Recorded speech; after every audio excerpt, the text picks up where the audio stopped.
They called my daughter the dumb kid of the divorce. Loud enough for her to hear it. Loud enough for me to hear it. The evaluators walked past her innovation showcase project like it didn't even exist. One of them smirked. Another one whispered something to a colleague, and they both laughed. I stood there holding my breath, fighting back tears and rage, wondering how much more my little girl could take before she crumbled. Her name is Maya Thompson. She's 11. She built something with her own hands, something she was proud of. She had spent weeks digging through old electronics, salvaging wires, testing circuits, and reading science blogs way beyond her grade level. And when she showed up to that community hall, holding her head up, even after all the whispers, I thought maybe, just maybe, someone would see her. They didn't. Not until a man walked in. He wasn't part of the school. He wasn't wearing a judge's badge. But he stopped at her booth. He asked her questions. He listened, then he looked at me, dead serious, and said, "This needs to be patented." That's when everything changed. My name is Kayla Martinez, and for the past 5 years, it's just been me and my daughter, Maya Thompson. We live in a small town in Pennsylvania, the kind of town where people still leave notes on neighbors' doorsteps when your grass gets too long, and where your reputation sticks like gum under a desk. Everyone knows everyone, and if you mess up even once, they remember it forever. I married young, fresh out of high school. My ex-husband Tom was charming, funny, and completely unprepared for the reality of fatherhood. When Maya Thompson was 6, he packed a duffel bag and left. No warning, no goodbyes, just a text that said, "This isn't the life I want." After that, the rumors started. People said I drove him away, said I was irresponsible, said I should have known better. I didn't have time to defend myself. I was working 2 jobs, waiting tables in the morning, stocking shelves at night. The room felt heavy, the silence almost deafening. Maya clutched her homemade device, wires tangled like her nerves. Outside, the faint hum of the town seeped through cracked windows, whispers of judgment curling in the rain-scented air. Here she stood, heart pounding, hands trembling, knowing this could be her moment, or her downfall. She hesitated, fingers frozen just above the button, every hair on her body standing on end. This was her shot, her story of resilience, of defying every stereotype. But then, suddenly, a creak behind her. The door groaned as it swung open. Her breath hitched. Was this her breakthrough, or the end of her dreams? Everything hung in that eerie quiet, the tension so thick you could cut it. One move. One choice. Will she press or walk away? The answer isn't clear yet.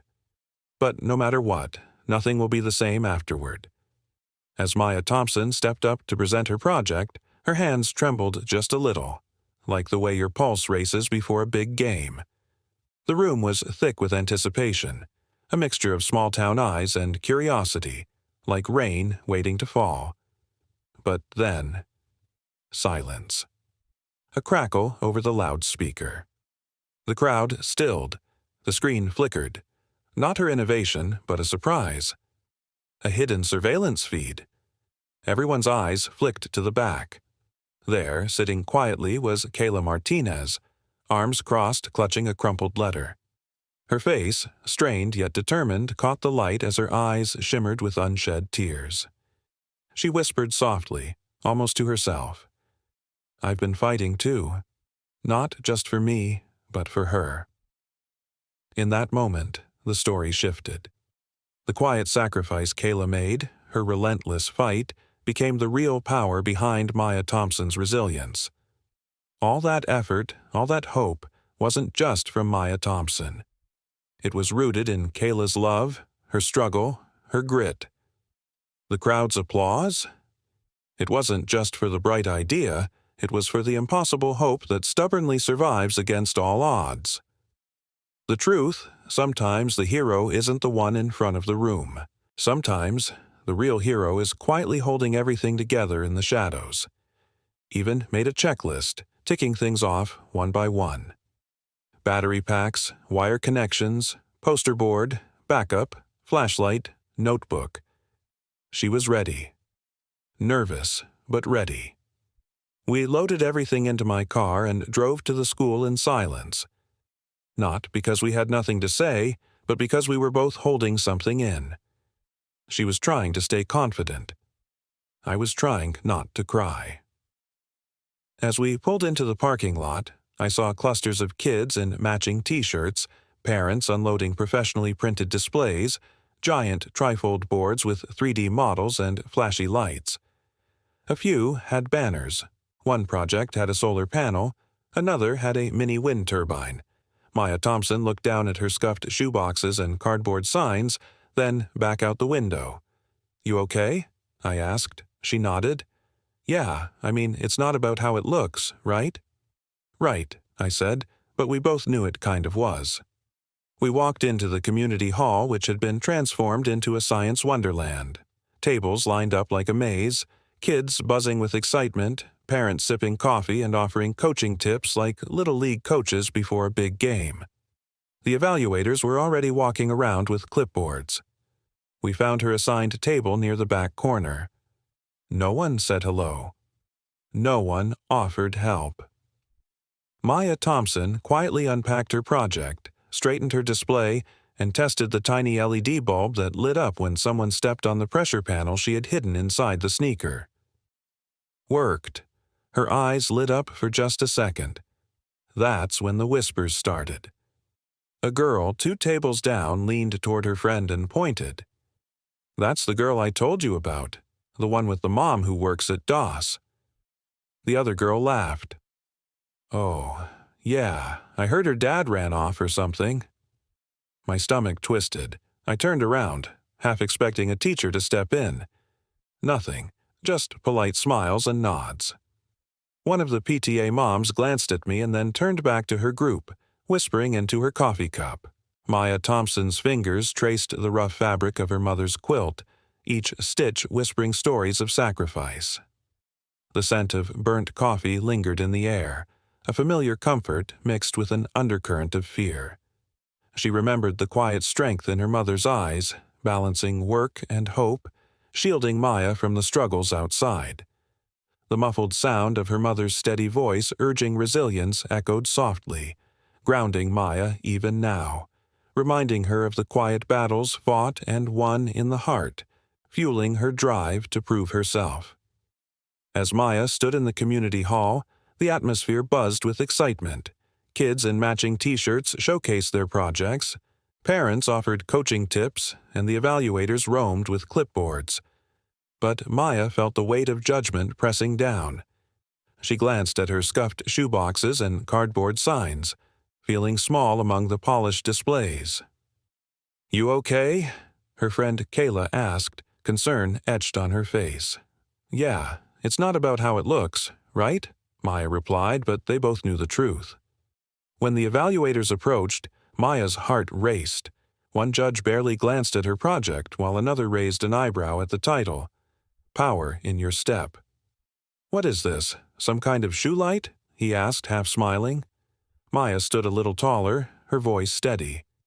"It's a motion-powered energy generator that lights a small LED bulb. I made it using recycled materials. If developed further, it could be useful in off-grid communities." But the man cut her off, already moving on. The woman judge lingered, looked at the sneaker, and said, "That's cute." "Cute?" The word stung like a bee. Maya sat back down, her eyes flickering between the exit and her project. The hall buzzed with laughter and cheers for other kids, while whispers floated around her. "Isn't that the dumb kid of the divorce?" The words hit like a slap. Maya's face remained stoic, but inside, she was shutting down. That spark I had seen in her just hours ago was dimming. I wanted to scream, to tell everyone who she was, what she had created from nothing. But I stayed silent, knowing she wasn't done yet. She didn't look up. She didn't cry. In that moment, I realized the true battle wasn't just about recognition. It was about resilience, about standing tall in the face of adversity.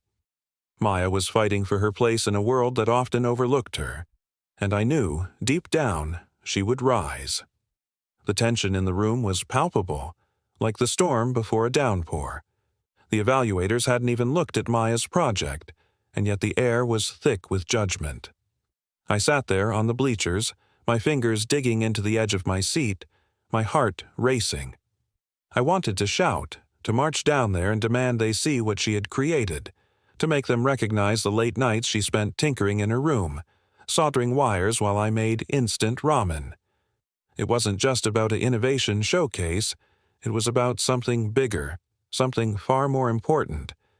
But instead, I stayed silent, taking deep breaths, my frustration rising with each passing second. Maya sat at her table staring at her project, her hands folded in her lap. Her posture was stiff, but I could tell. She was unraveling, bit by bit, like a thread being pulled loose. All that work, all that heart, and they barely spared her a glance. And yet, she didn't give up. Not yet. I started walking toward her table, my feet moving before my mind could catch up.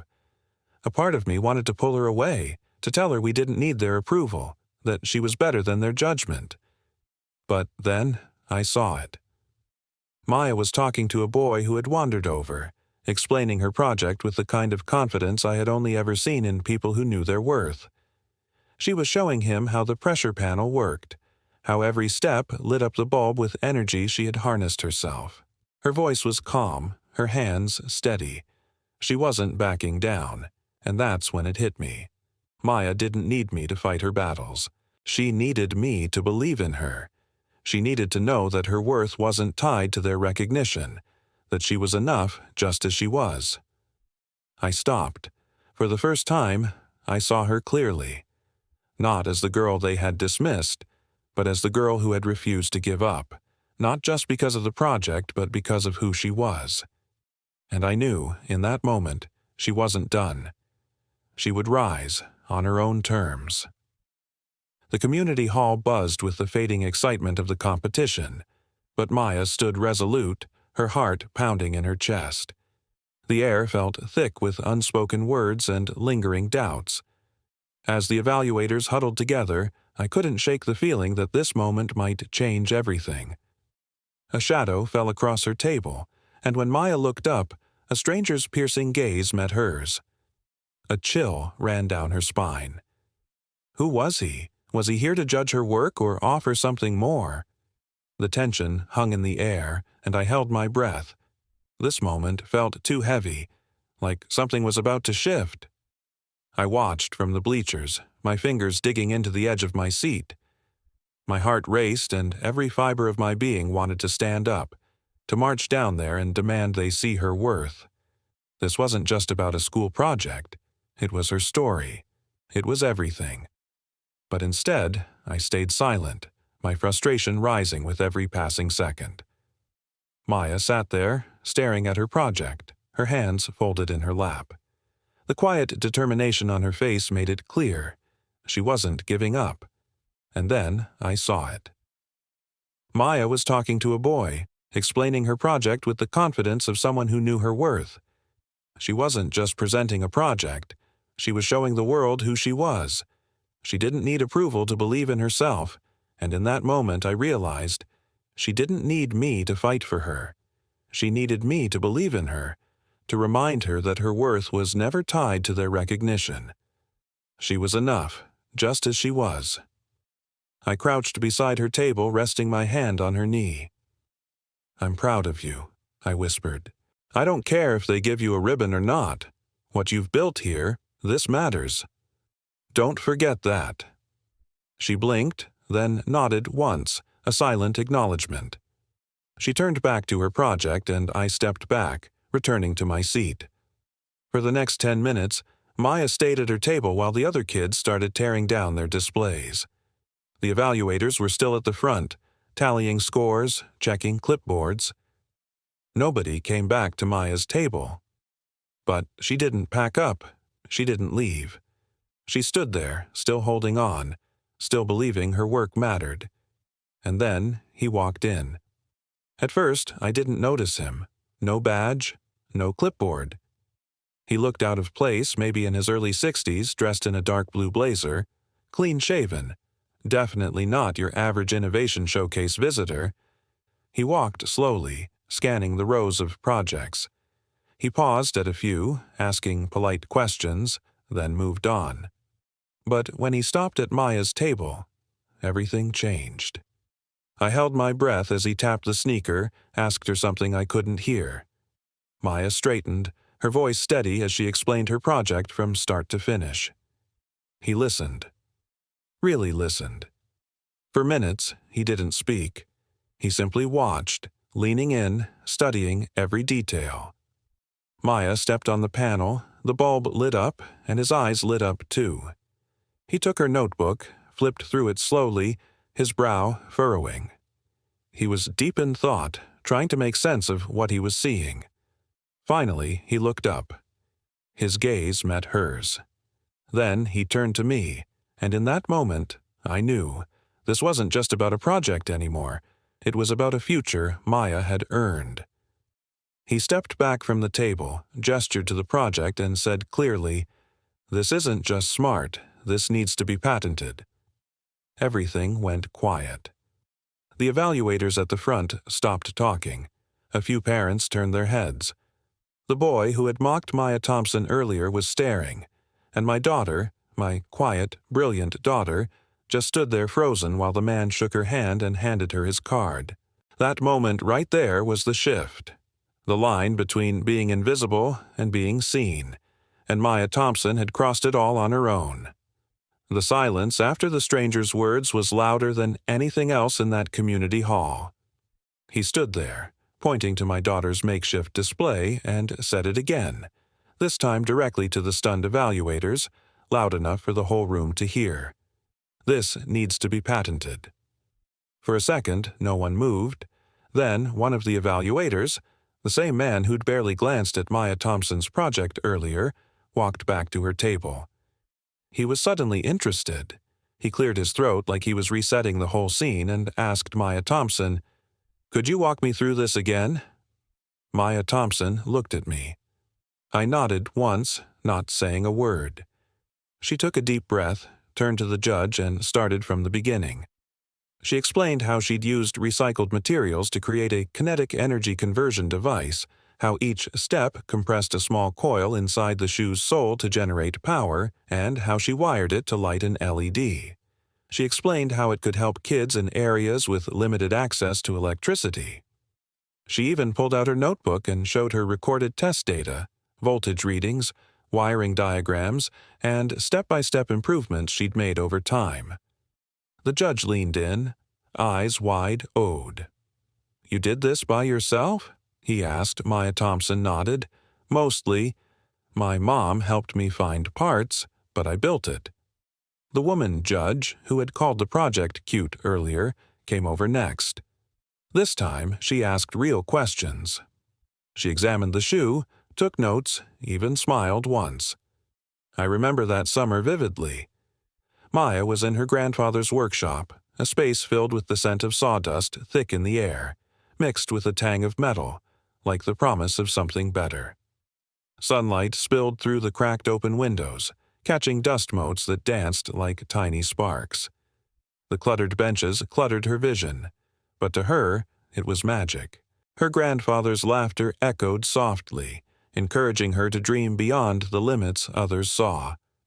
"Create without limits," he'd say, voice warm as sun. That day, she felt like nothing could hold her back.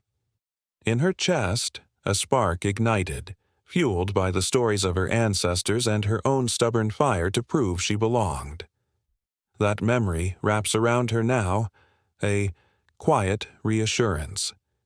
Because maybe, just maybe, that young girl in the workshop was always meant for more than she ever knew. And tonight that girl's still inside, daring her to keep going.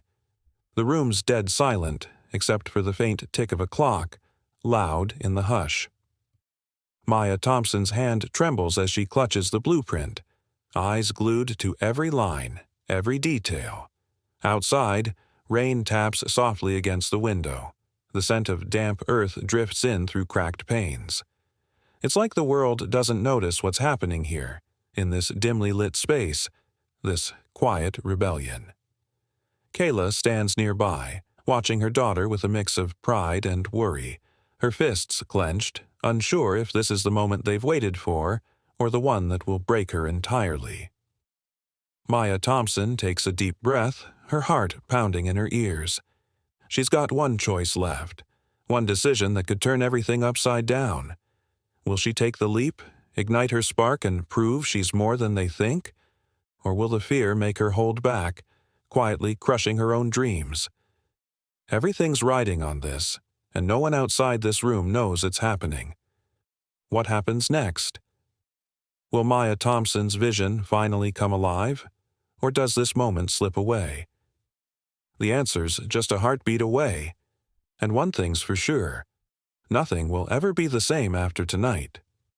I still remember that workshop, the cluttered mess of wires, the faint scent of rust and solder hanging in the air, the dust motes floating in the sunlight, dancing around her tiny hands. Maya sat there, focused as hell, clutching a piece of scrap metal like it was her last shot at hope. She was building her future from junk, turning what everyone thought was worthless into something brilliant. That moment, quiet but electric, hit me hard. It was like looking in a mirror, remembering my own battles, the ones nobody sees. How many nights have I sat awake, worried I wasn't enough? She didn't wait for permission. She didn't ask if she was ready. She just started. That fierce, stubborn fire inside her lights up everything now.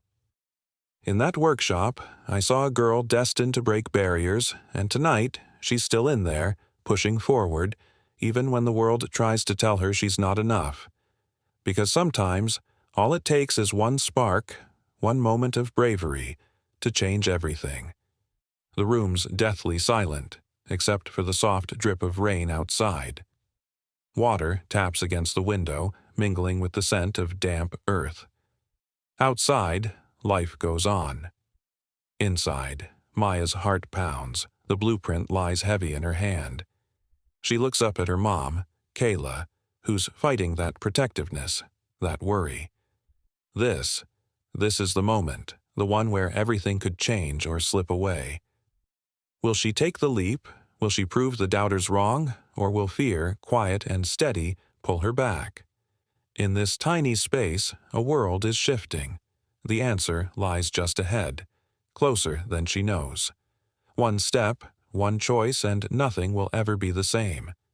The question isn't if she'll succeed, it's what she'll do next.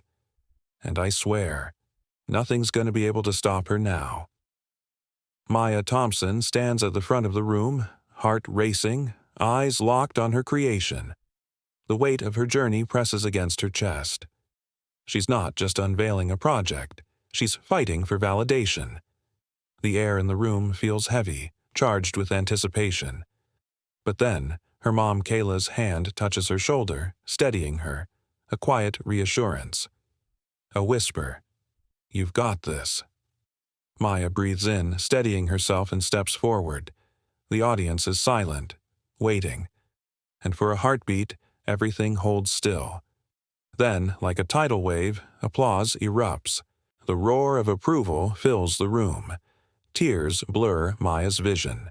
Relief, joy, pride. She's done it. She's proved herself. This moment, her moment, is more than just about what she created. It's the culmination of years of self-doubt, of pushing through when the world told her she wasn't enough. It's the validation she's fought for, not just in front of the crowd, but within herself. We've all been there, haven't we?